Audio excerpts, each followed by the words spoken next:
Bonjour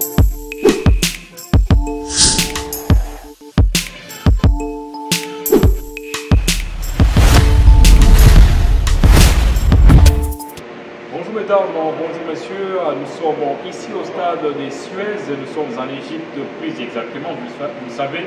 Dans quelques instants, l'équipe de la RDC va jouer son tout premier match comptant pour la Coupe d'Afrique des Nations des moins de 20 ans. C'est un match choc qui est prévu tout à l'heure dans ce stade. La RDC va en découdre avec l'équipe du Ghana.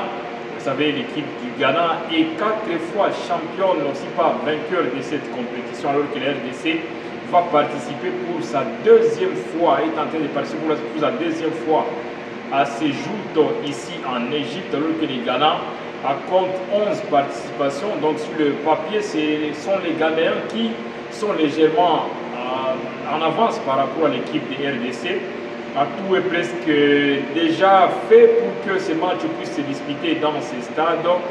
Et d'ailleurs, à l'heure actuelle, c'est le Sénégal et l'équipe de la RCA qui sont en train de s'affronter. Vous le savez, ces deux équipes font partie également du groupe de la RDC.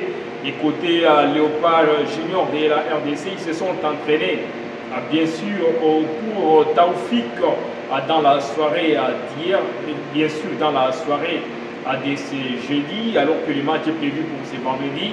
Mais bien avant cela, ils ont eu quand même le temps d'avoir une idée globale sur le stade des Suez dont il est question, alors que l'équipe du Ghana également a effectué sa séance d'entraînement d'avant-match pour cette explication qui s'annonce très palpitante entre d'un côté une équipe de RDC qui est en train de voir comment batailler dur pour chercher un ticket qualificatif pour la prochaine Coupe du Monde, et une équipe du Ghana qui veut de son côté s'affirmer parce que c'est quand même une grosse cylindrée pour le football africain au niveau des catégories d'âge, bien évidemment. Mais le constat qui se dégage ici à Suez est clair et net. Il n'y a presque pas du monde ici, côté sensibilisation, côté mobilisation. Il n'y a presque pas de spectateurs présents au stade et c'est la plus grosse désolation, même si sur le terrain, il s'annonce quand même du spectacle parce que côté congolais, il y a quand même des joueurs qui sont très attendus. C'est le cas du jeune Messi Mokundu, qui est vraiment attendu comme la superstar de l'équipe, le sociétaire d'Amiens au niveau de la France, mais aussi des jeunes joueurs qui sont très bien connus au niveau du championnat congolais.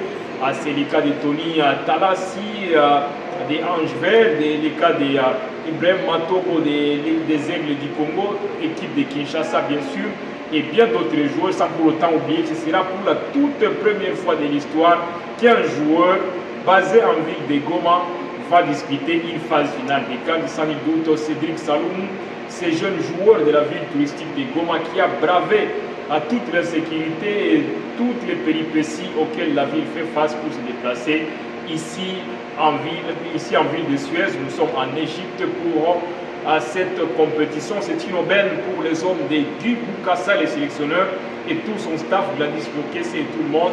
Ici, la préparation a été bien faite, même si c'est côté mobilisation où il se pose un problème. Côté effectivement infrastructure, c'est un très beau stade qui est doté quand même de tous les matériels adéquats pour résister à tout ce qui se passe. Le spectacle sera bel et bien au rendez-vous, même si le public est quasi absent. Nous avons lu un communiqué qui a été émis par l'ambassade de la RDC ici en Égypte, qui a appelé à tout le monde qui veut soutenir la RDC à venir au stade, mais jusqu'à présent, il n'y a pas un gros engouement, s'il faut le dire ainsi. Richard Mouima, depuis le stade de Suez pour WAB Info Télévision, merci beaucoup.